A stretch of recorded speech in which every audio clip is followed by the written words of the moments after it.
Hello and welcome to Planet Smasher HQ. I'm just setting up to do a little experiment with Perilous Tales. I got my Chess 28 board out a second ago and was looking at it and thinking, I wonder what would happen if you tried to play Perilous Tales on a grid. I've played lots of games of Perilous Tales, but I've never tried putting it on a grid. Let's put it on a grid and find out what happens.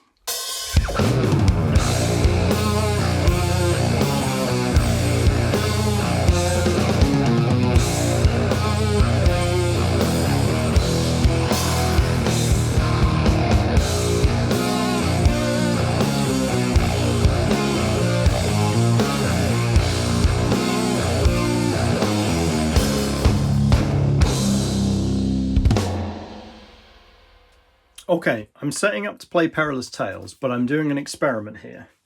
Because I've been working on my Chess 28 system, I have this nice chessboard lying around that I just made.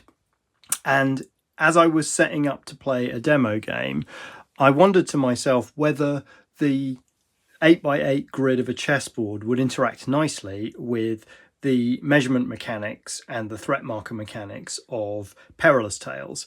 I don't really know if this is the direction that I want to push the game. In fact, I'm pretty sure it isn't, but I want to see if this more board gamey setup would suit the game better or not.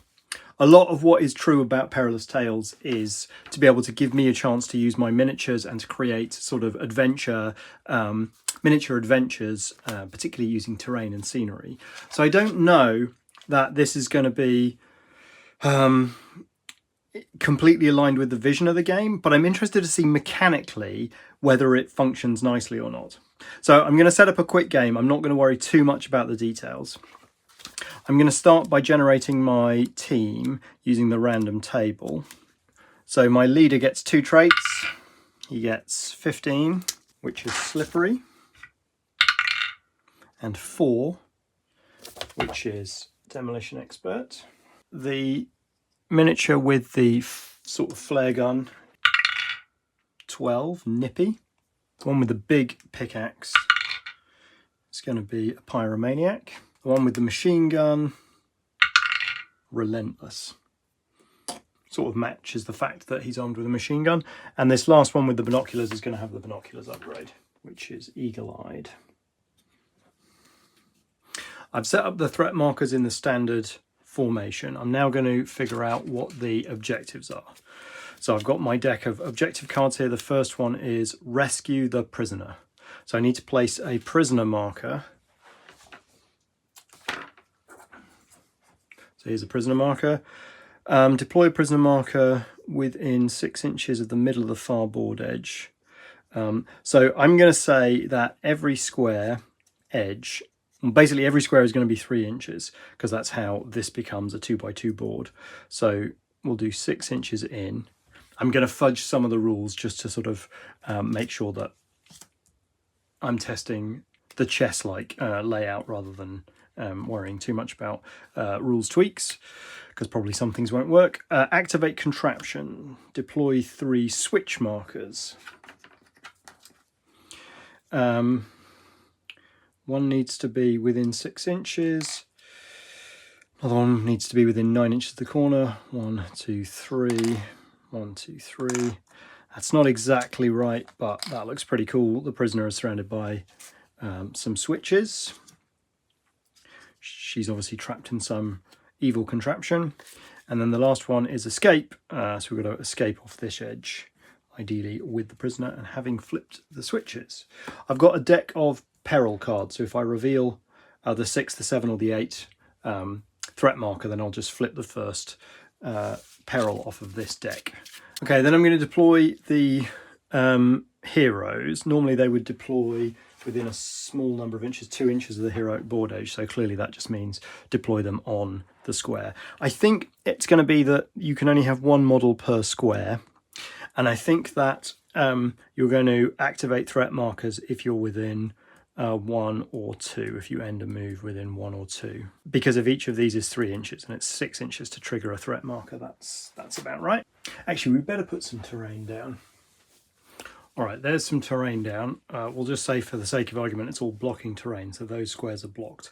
That just gives us a sort of well, now it feels like they've come down these stairs and they've come into this sort of crypt, frozen crypt. We're going to be fighting the thing in the ice. Okay, so we have the game set up. It's the hero turn first. Okay, so we'll move. Doesn't want to take a second move just yet because that would cause a turnover. This guy's going to peek at this. So that's number 4. That's going to be a monster. So we'll go 1. No, we can't move to there because that's going to trigger that. So we'll move 1. And then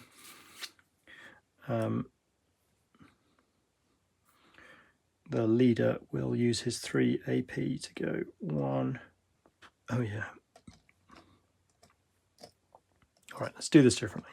So we do spot hidden. We've discovered the 4 and we move. Then we're going to move and then we'll use call over. Okay, so at the end of any heroic action, if you're within 3 inches, you get squashed. So we'll move to here, which is within 6 inches or 2 squares of that. So we reveal it, we know it's a 4. So a monster ambushes. When a villain is spawned during the hero phase as a result of revealing a threat marker, it ambushes, so interrupts the hero phase and causes the villains to immediately seize initiative. You spawn the ambushing model within 1 inch of the revealer, placing it as close to the threat marker as revealed as possible. Okay, so that's fine. So we have to put it in base contact, but that would be 2 squares away. So that one is where it spawns. That makes sense. Immediately end the hero phase and we begin the villain phase. This is the most important marker in this game. So it's now the villain's turn. So on the villain's turn, we first roll our threat level. The threat level starts at 1. So we roll 1 skill dice and the minimum difficulty is 5. And I think the threat check always gets, yeah, the threat check always has advantage. So we discard the highest dice. The difficulty is 5, which is the minimum difficulty, and that is not a success. So we get 0 successes, which means we just pump the threat level to 2, but we don't get any other effects. This monster is a thing that was a sled dog, and it is a pack hunter. So if you're a pack hunter, are there any villains within 3 inches? So that would be adjacent in this case. If not, then use the lurker. So threat level 7 or more, nope. Uses aggressive, so it isn't. Now it's going to use raise the alarm and then villainous attack. So raise the alarm, then it does a villainous attack. Minimum difficulty equal to the target skill, which is 2. This guy's got 4 wounds and skill 4.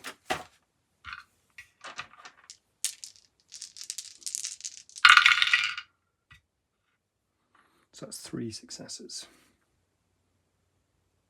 And we forgot that the leader was able to make a ranged attack when it popped out. Okay, and it gets disadvantage. So shooting attacks normally +1 skill, so it's skill of 4 +1. Minimum difficulty 5, so we can't have that. It would have to be a 5. Oh no, it's disadvantage, so we have to pick the highest one, and that's 10, so auto fails. Okay, so it ambushed, he shot it, it made an attack, did 3 wounds, and then it skulks. So actually what happens is it springs out, it gets shot. See, here it's interesting because the reactions cause them to move 1 inch and we don't have that sort of granularity. So the nearest threat marker is there, so it would move towards the nearest threat marker, which would be there. Okay, well, that's interesting. It's certainly slunk away. And in that case, we can rerun this lurker behavior. So raise the alarm.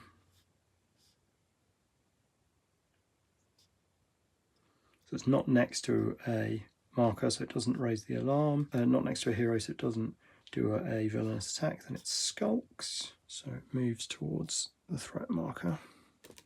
And I'm putting it there because that puts it the furthest away from any enemy models, but that's not written down.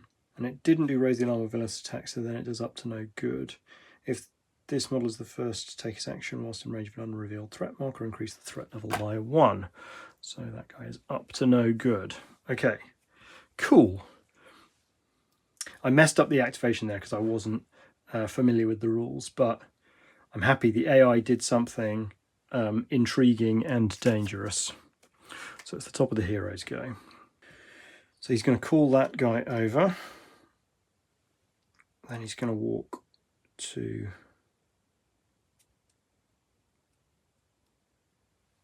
Yeah, it's these squares that trigger that one. He's going to walk to there. And then he's going to keep his eyes peeled. This one is going to peek at this. It's 7, so it's not a monster. One is, so we're going to reveal that that one is an earthquake. So there's some kind of like dangerous terrain there that we now know about. So we haven't revealed that yet, but now we know what it is. Which means that corridor is now a bit of a pickle. Every hero within 6 inches of the revealer. Oh yeah, so if I was to move there, then everybody would get knocked down. Yes, I do not want to trigger that. Okay, that's cool. That's created a real tension on that board. I thought I was going to outflank the enemy, but that is not actually going to work. So instead, we will move to there. And we'll go move, move, and move, move. We've got this one. So I'm going to... I've got to get to that contraption to interact. So we will move to there, which reveals this. Uh-oh, it's the Big Daddy. So the big monster gets placed here. When you reveal the master for the first time, you increase the threat level. So we're already on threat level 4.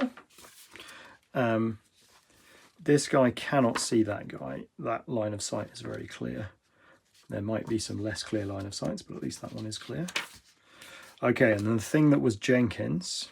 So the thing that was Jenkins is 12 wounds and skill 6, and it's aggressive. First we need to do the threat check. So we've now got 4 dice for the threat check. Minimum difficulty still 5. It's got advantage.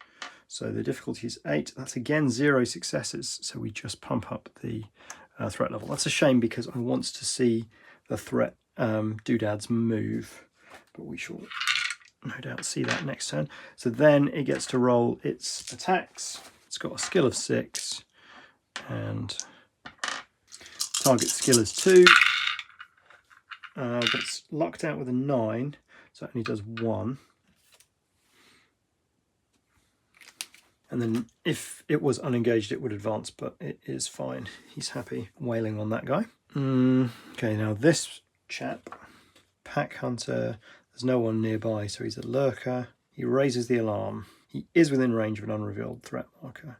So he selects the hero closest to the board edge, which is going to be one of these two. Okay, so we have to randomly select between these two, 1 to 5. So it's that guy.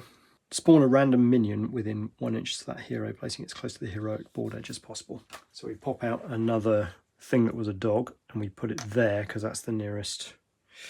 I mean, who knows exactly? I'd need to rewrite the targeting rules a little bit, but that would ordinarily be the closest because that would sort of... Anyway, that's where we're putting it.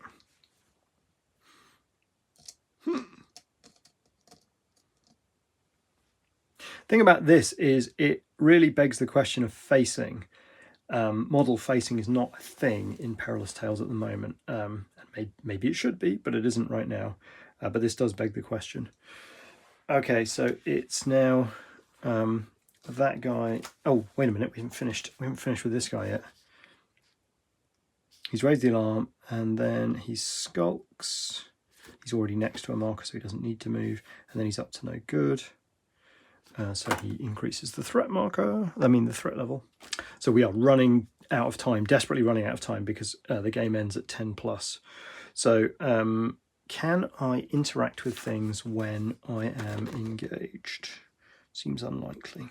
So the problem here is that movement is now a bit too slow and I'm going to run out of turns, but that's okay. We'll do what we can. So we'll go 1, 2. So first we'll attack that.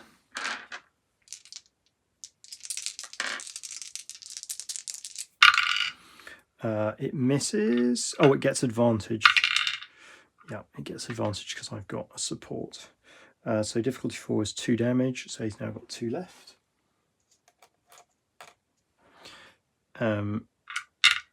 And we'll do that a second time.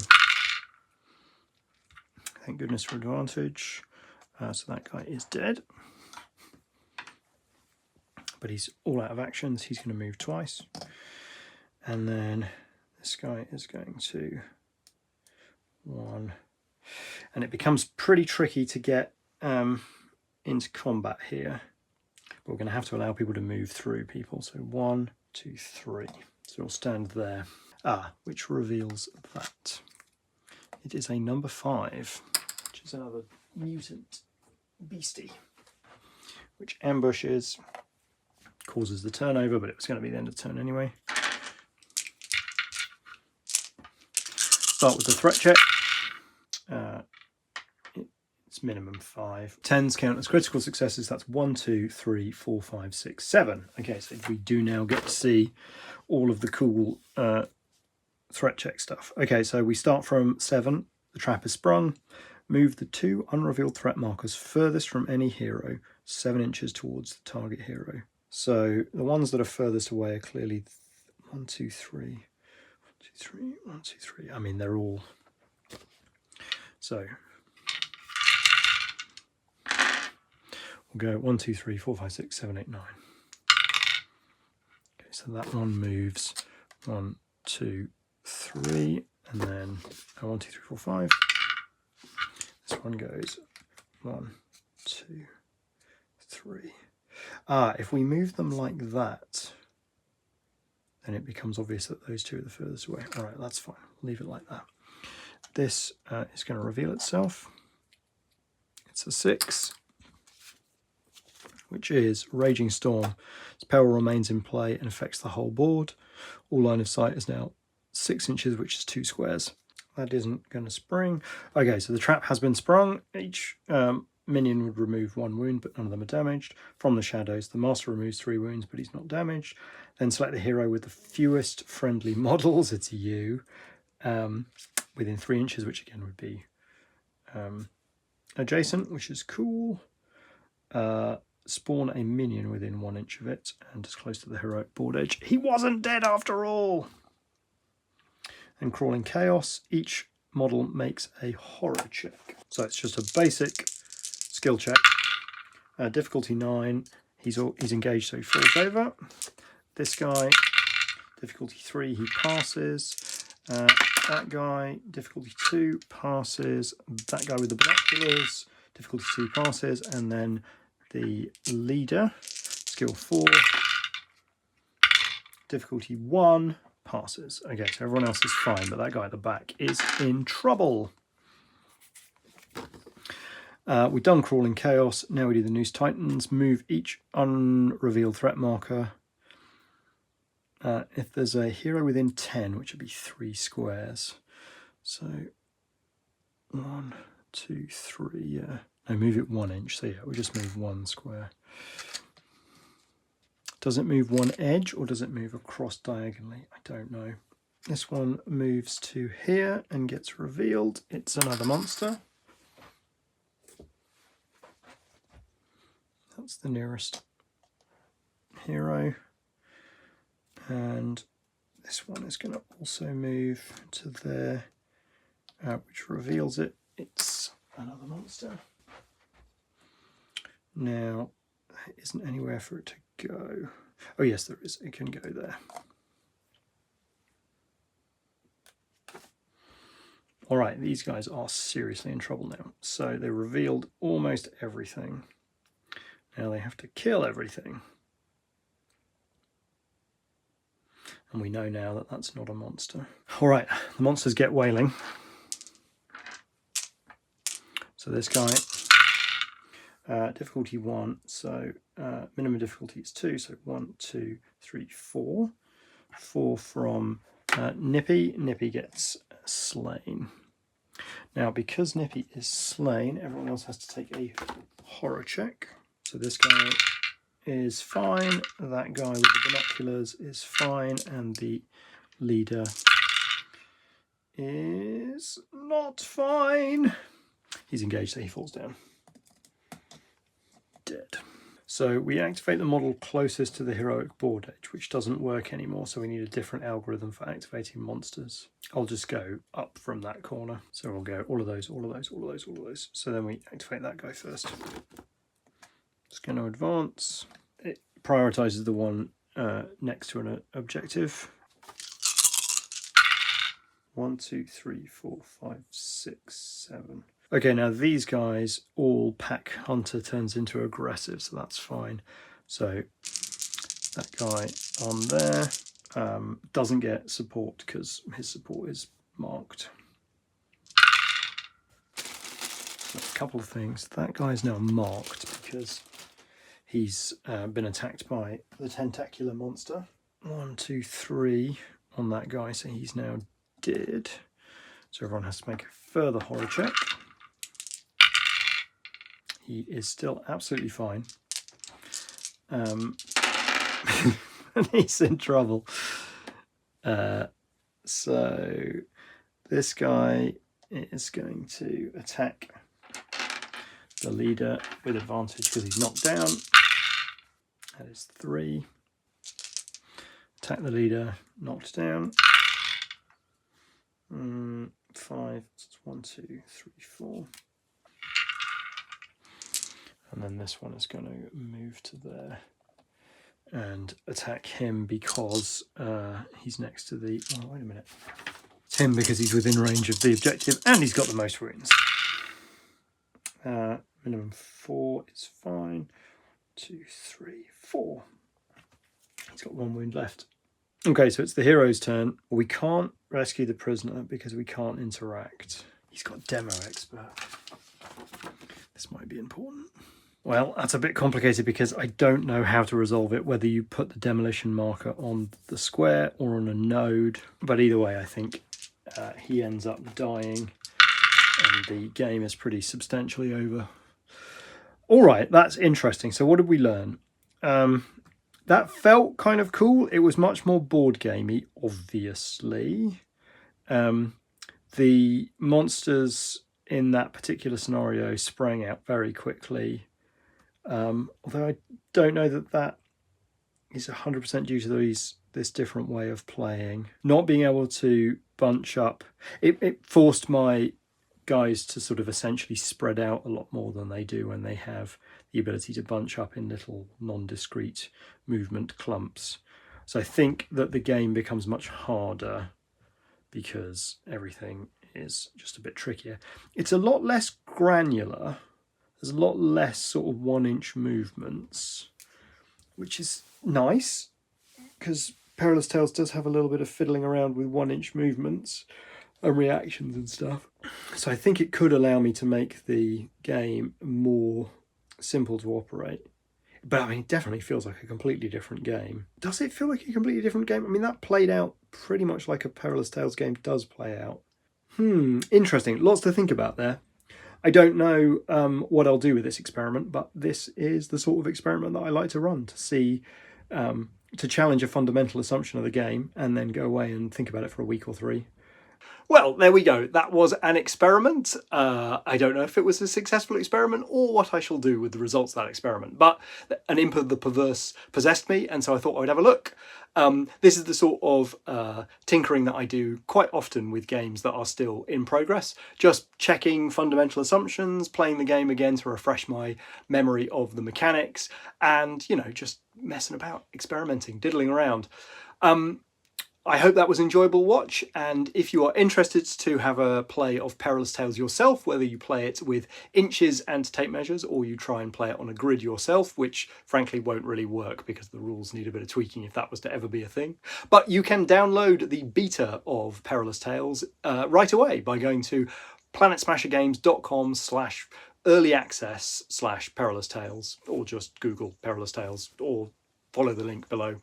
And you can play the game yourself. It's stuffed full of monsters for you to fight, and the game has been released for 6 or so years at this point. I intend to do something with it at some point in the medium to near future, and so I'm quite excited about Perilous Tales at the moment. Go and download it, have a look, have a read, and it is a solo miniatures game for having pulpy and horror adventures, and potentially even some of your models will survive and you'll complete the objective, but clearly not today.